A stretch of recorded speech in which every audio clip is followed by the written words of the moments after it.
Well, thanks for joining us today. I'm going to be telling you about Single Cell Portal. We are a web-based application that allows people to upload and share data, and in both the form of interactive visualizations as well as data for download. Uh, as a user of SCP, you can either use it to deposit your own data or use it to explore data that others have uploaded to the portal.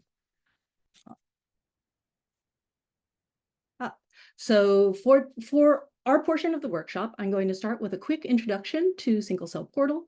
Then we're going to switch to a hands-on demo of the features that I talk about in the overview. And lastly, we'll have a non-hands-on guided tour of how you create a study in Single Cell Portal. So Single Cell Portal, it's a web-based application that you can see our home screenshot of our homepage right here. When you're not signed in, you can only see public studies in the portal. We are a portal that tries to standardize data by having a set of required core metadata so that things like disease and species and organ and your library preparation protocol are all indexed by an ontology ID. This way you get standardized access to search and retrieve data sets through your metadata of interest. We're a place to explore data, both through searching for studies as well as through interactive plots. And we are poised to help you through all stages of your scientific workflow by generating private studies in order to share visualizations with collaborators in the initial stages of your work, being able to use it to iteratively refine what you're working on. And then as you get into the more publication end of your study lifecycle, you can then actually share the portal privately with reviewers. And ultimately, when your paper is published, then you can share the science publicly on Single Cell Portal. So we're going to start by talking about search. Single Cell Portal has a ton of ways to search. We have faceted search for if you're searching via these indexed ontology IDs. We have text-based search that allows you to, say, search for particular authors or by study title. So text-based search helps you access those things. And then we have, obviously, gene search, either within the study or across studies.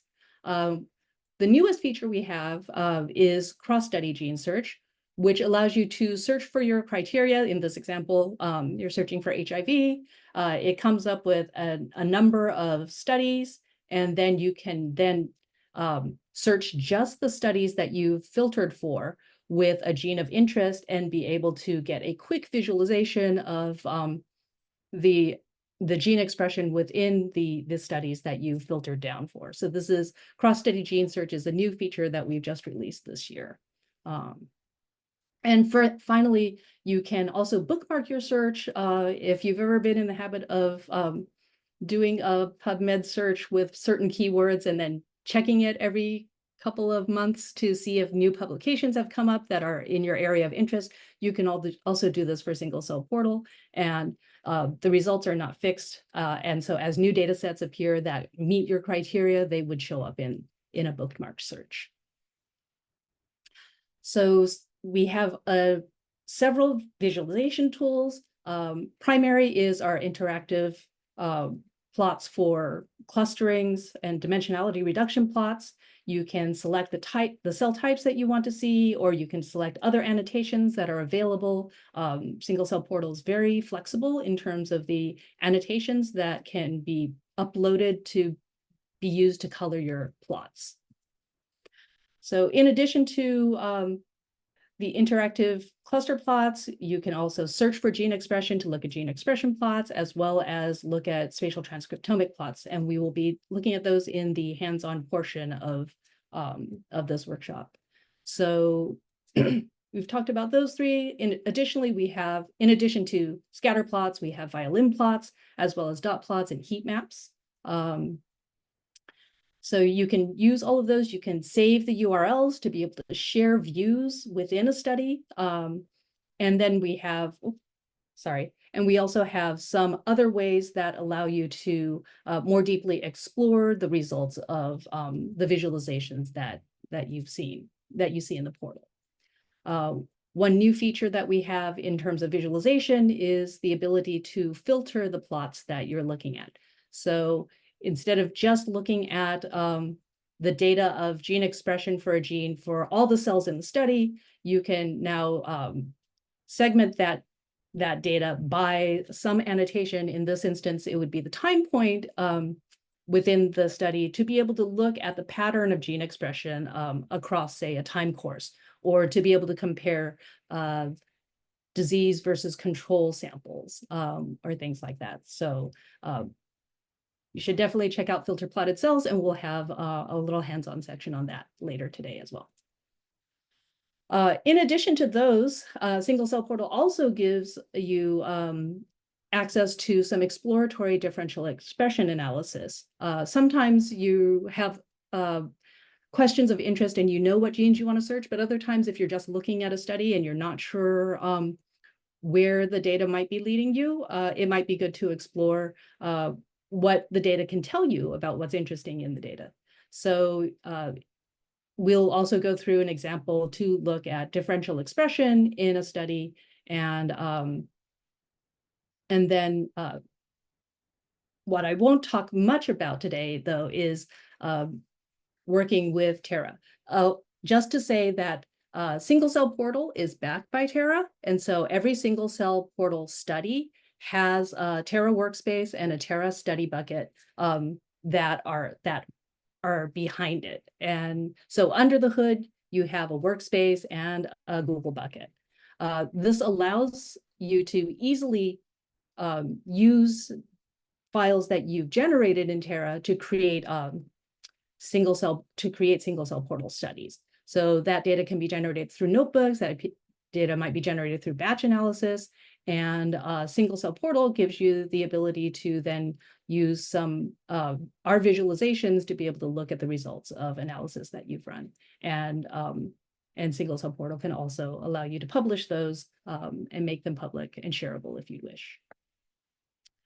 So in terms of sharing, we have several levels of access controls. An important thing to remember is that Single Cell Portal is included in the Terra security boundaries, so we are FISMA moderate. If that's something that's important for your work. In terms of granting access, you can have your study public so that anyone can access. You can have it private, and then have sharing access by sharing either viewer access or edit access with collaborators. And you can also have sharing with reviewers, where you can share a access URL and a corresponding pin that you can give to your editor, and they can pass along to an anonymous reviewer so that the reviewer can look at data in your private study. Lastly, we have a facility for grouping consortia or research specific studies. And so we've had BICCN Anatomy and Morphology project as a collection in Single Cell Portal, and also Human Cell Atlas has a collection. If your lab or research group are interested in having a collection to make it easy to find all of your current Single Cell Portal studies, just reach out to us, and that is something that we can definitely arrange. So that's our quick overview. And now I'm going to switch over from the slides to the hands-on portion of the workshop. So really quickly, I've dropped the link again to the public bucket that should have our documents for this workshop. You'll want to open up the hands-on demo doc. And it looks something like, something like this. So hopefully this document will give you a quick and easy way to access or to not need to try and read and type the links that I have, and will avoid my needing to drop links into the chat constantly. So first thing we're going to do is navigate to Single Cell Portal. If you are using the doc, I recommend right-clicking to open the link in a new tab, because otherwise that doc will keep going away, which is a little bit less fun than we would like. So this is the Single Cell Portal homepage. Resources are at the top of the page. There's a help dropdown that has links to a lot of resources, including documentation, how to contact us, our APIs, and various other features. When you're ready, there's a Create Study button so that you can create a study in Single Cell Portal, and of course, an option to sign in. And you do need to sign in order to be able to create a study.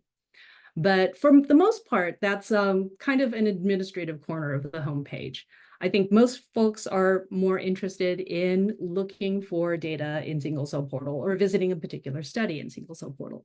So one way you can do that is through faceted search. So if you were to, if you were interested in, say, hypothalamus data, yes, question. You're muted though. Or if you could drop your question in the chat, we can definitely help if you don't feel like unmuting. Okay. I'm going to keep going, but feel free to unmute if you do have a question. So let's go to the organ button, and you'll see in your doc that it says to do facet search. You're going to click organ, and if you type in HYPO and click for search, you'll see that you can come up with hypothalamus, and you can click apply. Notice that the URL up at the top has changed, so you can see this is the Uberon ontology identifier for hypothalamus, and so you're getting a search of Single Cell Portal that's indexed by an ontology identifier. And it's come up with 12 studies. If we wanted to refine the search even further, we can go to species, click on Homo sapiens, and click apply. And you'll see that this has narrowed it down to one study. Okay. And also, just so you know, if you're kind of behind on clicks, most of the blue links will take you directly to the state that that we're at in the portal in the hands-on demo. So that should be a quick way for you to catch up. It also gives you a sense of where Single Cell Portal has given you the ability to kind of capture a particular view of the portal in a particular state and be able to share that information consistently. So here we are. We found a study that matched our criteria, so we can click into it. By default, it goes to what we call the Explore tab. So this is the area where we interactively explore data.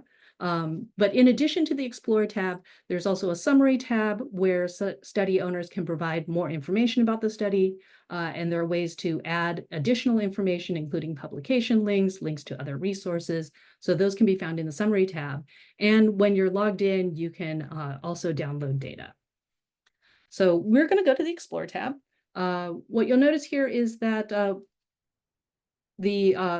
the plot comes with a default annotation. If this isn't the annotation, if the biosample ID isn't the annotation that you're interested in, you can go ahead and look for an annotation. Perhaps you're more interested in subtype, cell type. So let's go to the annotation dropdown and click cell type.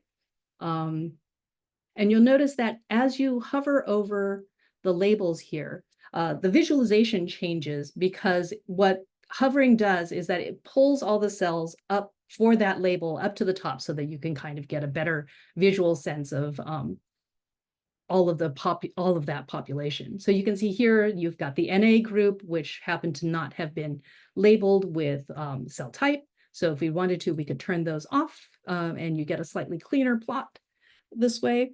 And so you can interact with your plot through the legend to turn cells on and off.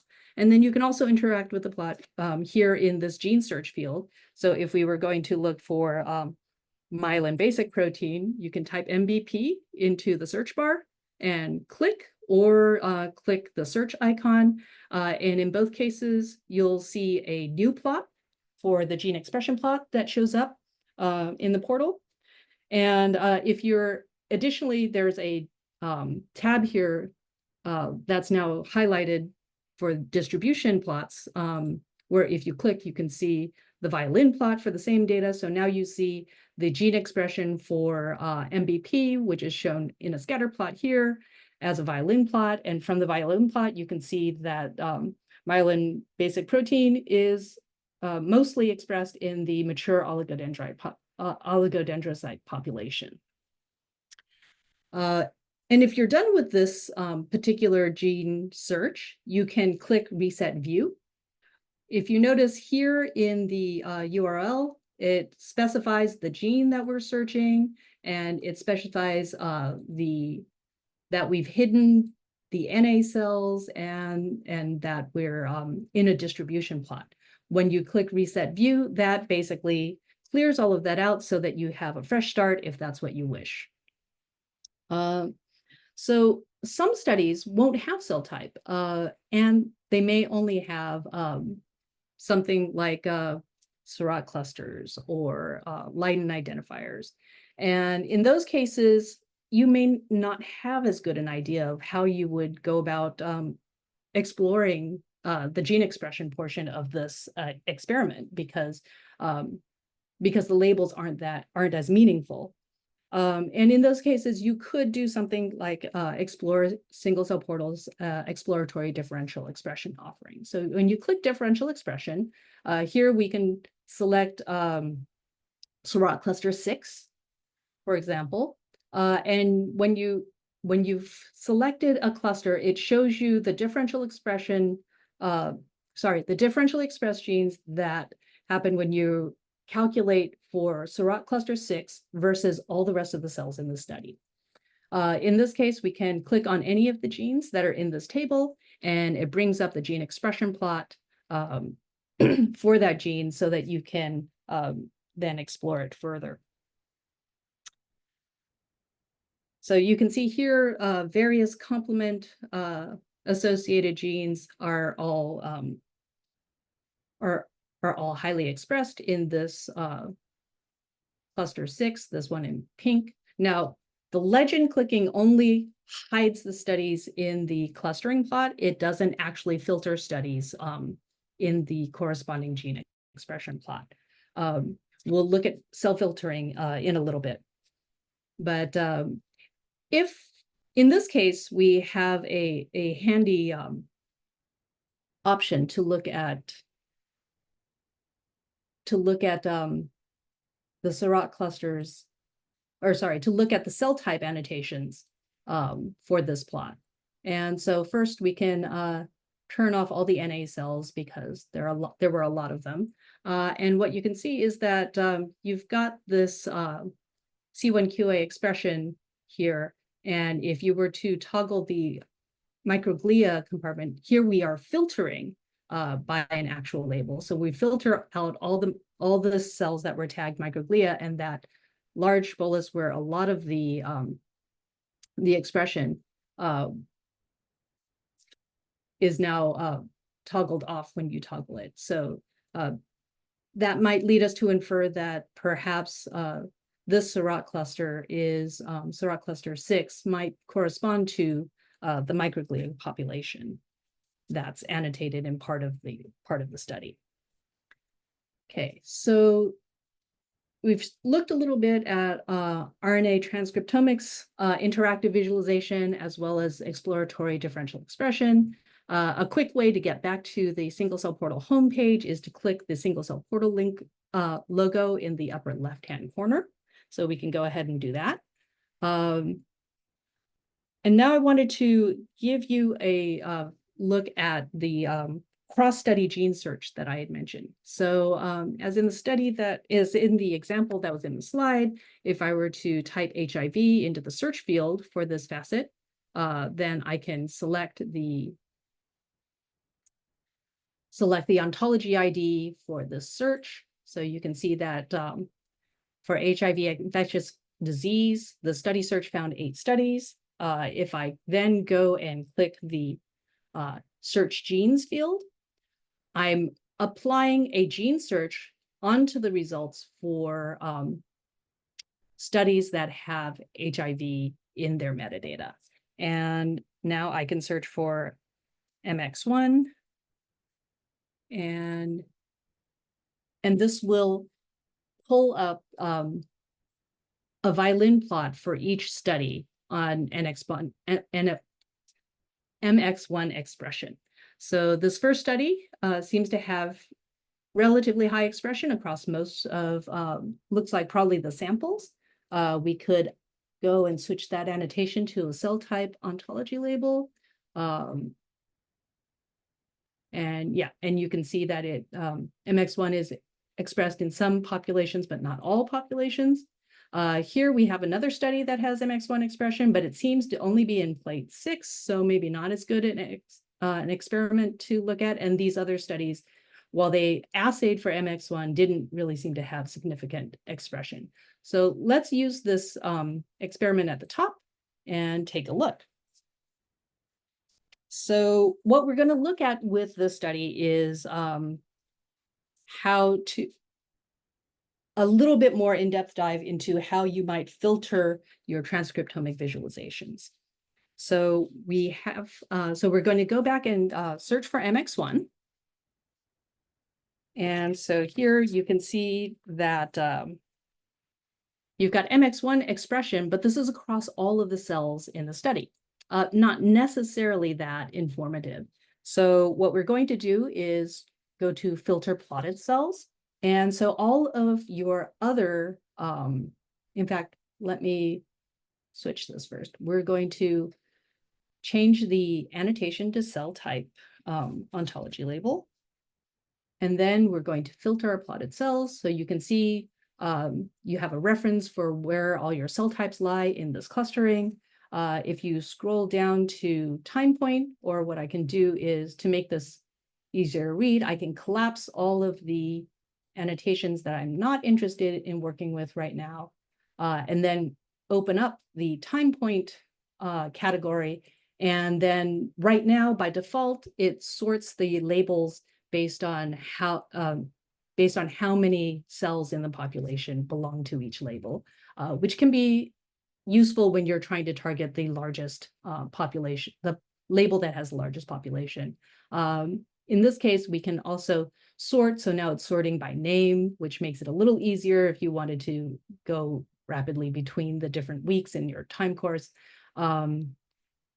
And so we can now take a look at how the expression looks across your time course. So here we have pre-infection. Scatter plot isn't really that useful. Fortunately, the filters also apply to our violin plots. So you can see pre-infection, the gene expression for MX1 looks pretty much like the all cells plot. When you go to look at 1 week post-infection, what you see when it loads is that you have higher MX1 expression across all cell types. And then by week 3, that starts to diminish. And by 1 year post-infection, there's almost no expression, even in the cell types where there previously had been expression. So we feel that this filtering allows you to be able to dive deeper into the data, especially when there are multiple annotations that you might want to look at the resulting intersection of multiple annotations. Okay, so we're going to move now from just RNA transcriptomics to spatial transcriptomics. So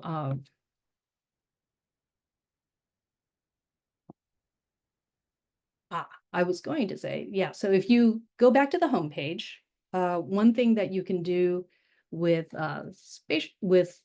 the portal is actually use the search bar. And if you knew the accession of the study that you're interested in this case, SCP-1375, you can put the accession into the search bar and click search, and that will also pull up the study, a study of interest. Okay, so in this case, we've pulled up a study that has spatial data. You can see that because it now has an additional dropdown called spatial groups. And from here, we can add an 8-month disease replicate, and we can add a 13-month disease replicate. So now you have both the clustering plot as well as 2 spatial plots for 2 different disease time points. If we're going to look for glial fibrillary acidic protein, FAP, if we put a gene in, now you get side-by-side gene expression plots with their corresponding plots. And here you can kind of see that GFAP has expression in 8 months, seems maybe to have a little bit more in 13 months. We currently don't have this explicitly linking so that you can look at all 3 of these in violin plots. What you have to do at this time is to go into your spatial. So let's say we are interested in 8-month disease replicate 2. You can do that and go to the and change your annotation back to cell type, and then you can look at a correlation. You can look at a distribution plot, so you can see that GFAP is highly expressed in the disease sample. But if you were to do the same for the control sample, you don't see nearly as much expression. Okay, so this allows, so you can use the distribution plot and setting one of your spatial studies as the primary clustering in order to get to violin plots. Right now, we do hope to further refine these spatial features so that this will be smoother in the future. In addition to being able to see the same gene in multiple spatial plots side by side in the same view, we also have the option of being able to see multiple genes in a single spatial view. So if I have GFAP and CST7, so now you can see that you have the reference plot for the spatial group that has the cell clusters annotated, and then you can see GFAP expression in that. In this case, it's a control sample, as well as CST7 expression. So you can use this to see expression of several genes side by side for the same spatial plot.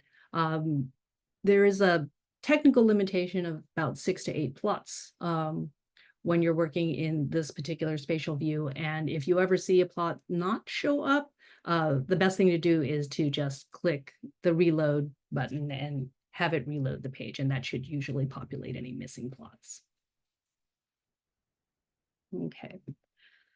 So next we're going to take a look at some multiome data.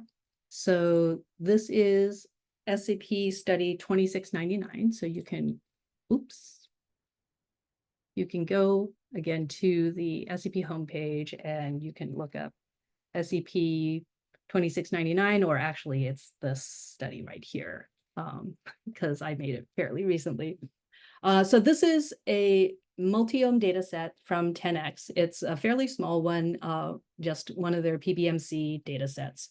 What we've done is uploaded the gene expression matrix and also uploaded their ATAC clustering labels as well. So here you see the gene expression plot, clustering plot with the gene expression clusters on it, and you can see that the clustering is relatively discrete.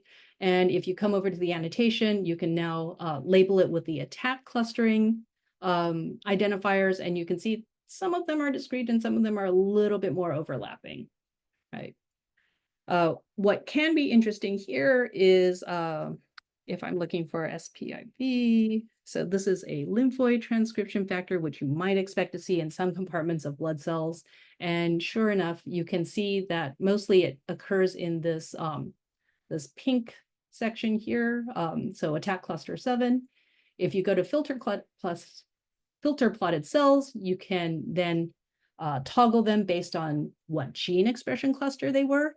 In this case, if I were to toggle cluster 1, you don't, these don't seem to be affecting the cluster right here that has the highest gene expression.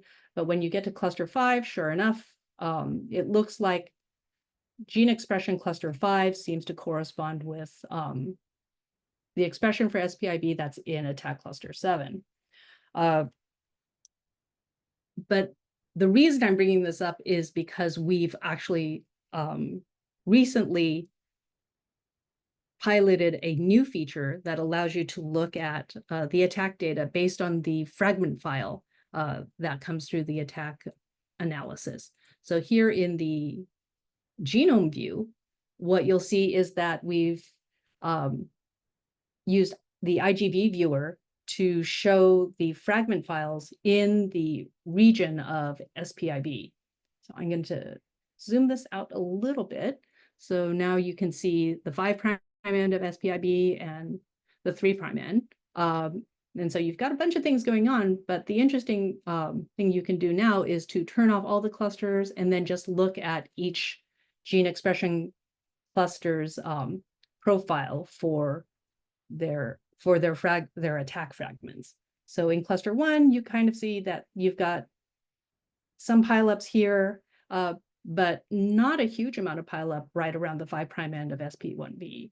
And if you toggle through these, you can see that that's the case for most of the gene expression clusters until you get to gene expression cluster 5, where we had seen that was where the majority of the expression was. And sure enough, there's a pileup here that doesn't, at the 5' end of the gene, that doesn't really that doesn't appear in any of the other gene expression clusters.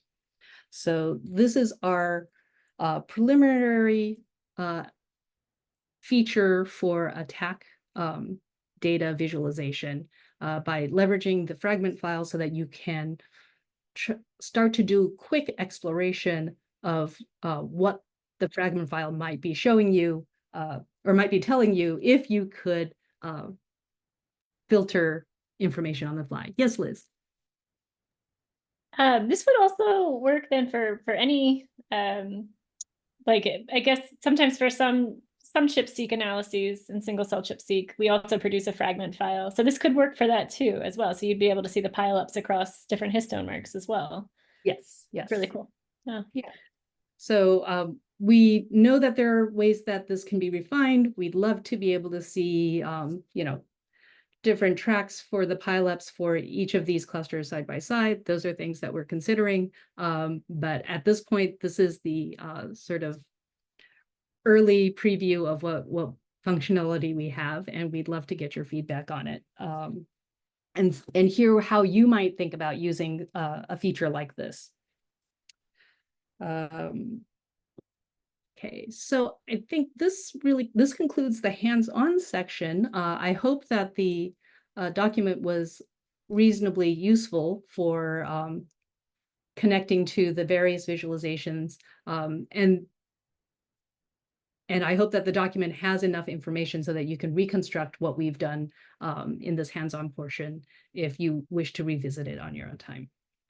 So now that we're done with the hands-on, I'm going to give you a guided tour of AnnData study creation. So for study creation, let's see, you do need to sign in first. So I'm going to do that now. And then you would just click the Create Study button. So this brings you up to a form. You can name your study. you can decide whether you're ready to have it public or private. And then you can set a billing project. If you just want an SCP study and you leave it on the default billing project, SCP will pay for the storage of the files that you upload in order to have a visualizable study. So that's always, free storage is always a consideration. If you're using Terra to do analyses, you will need to use your own billing project, and you can either use, so then you would assign it to a billing project that you have, which, since you've logged into Single Cell Portal with a Google-backed account, it would show you the list of billing projects that you have available to you. And then if you already have data, you can specify an existing workspace. It will actually go to Terra and look up all the workspaces that are accessible to you and list them here. Or if you're going to have a new workspace, then if you select no, then it will generate a new workspace under your billing project for the study. So right now, I'm not going to actually click Save Study, but we can pretend that I did. So if I were to have created a study, then the first thing you're going to see is a choice of which file type you're going to submit to Single Cell Portal. So you have the classic mode, which is traditional single cell portal tabular format. So these are all flat files. They can be, so your matrix can be dense, or it can be an MTX sparse matrix, but your metadata and your dimensionality reduction are just tab delimited plots with a specific format. So if I were to click classic, you can see that you have instructions here on, what a dense matrix format should look like, what a sparse matrix should look like, what we expect our metadata files to look like, and clustering file format. So all the core files are listed up at the top. And so if you were to do an AnnData, or sorry, a classic format, most of the information that you have should be here. If you need more help, we also have a Zendesk forum that has information on the various file types and how you would go about fulfilling the requirements. So similarly, AnnData upload, you can switch right here back and forth between the two choices. AnnData also has a very similar setup. So you're going to give it information about your expression matrices. You're going to give it information about your clustering file, specifically which measured observation slot your dimensionality reduction is in, and what you want to call it. And then in the AnnData spot, you would upload your file. So if you were to take the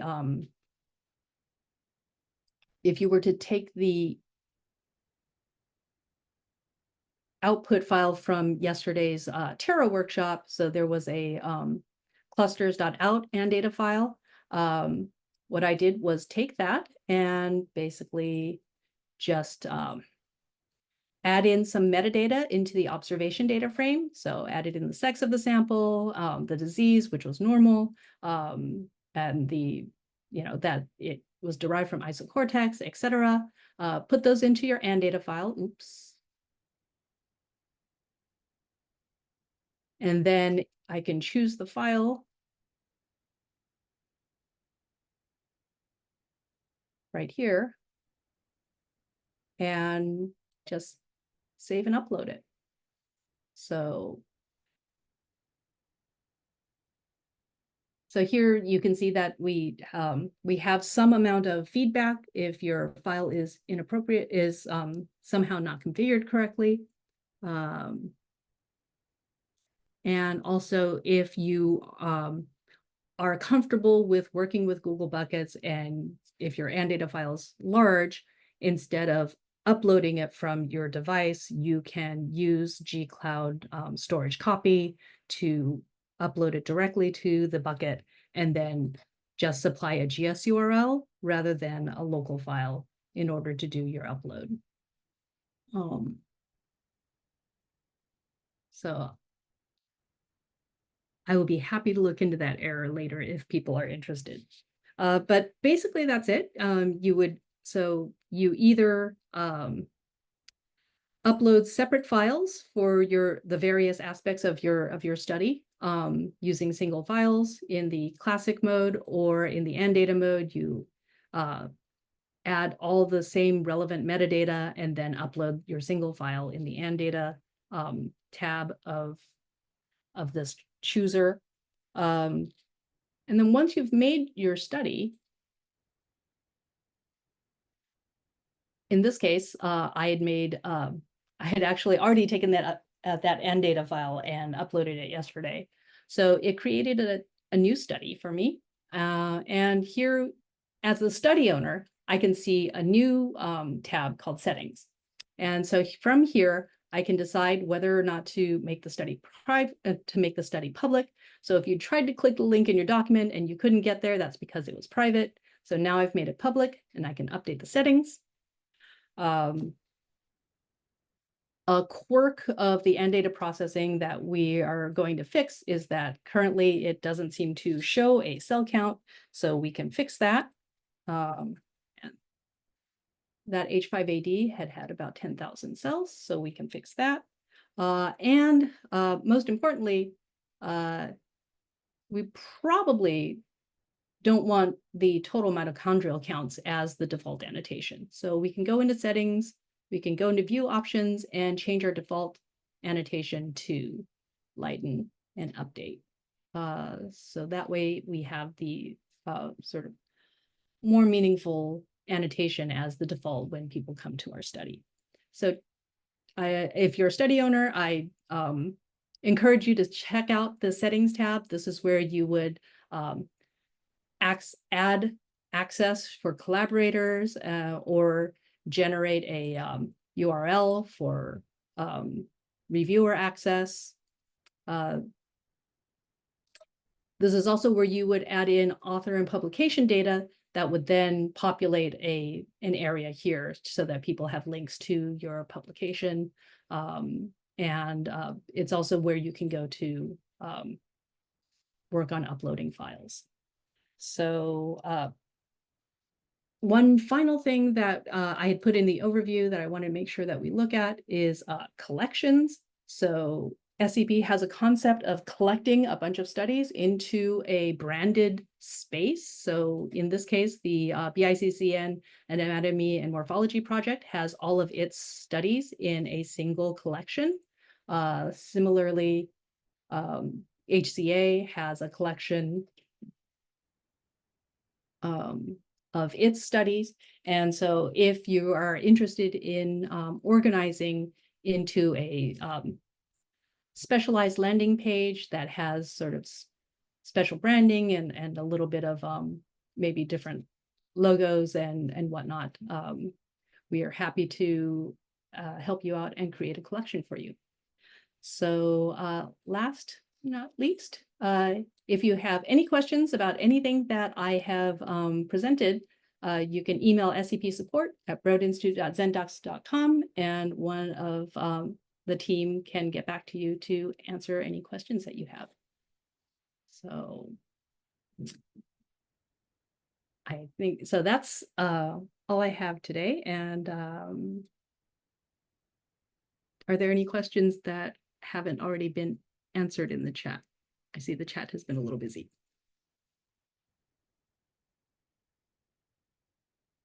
Okay, if not, then I will stop sharing my screen and turn it over to the next presenter.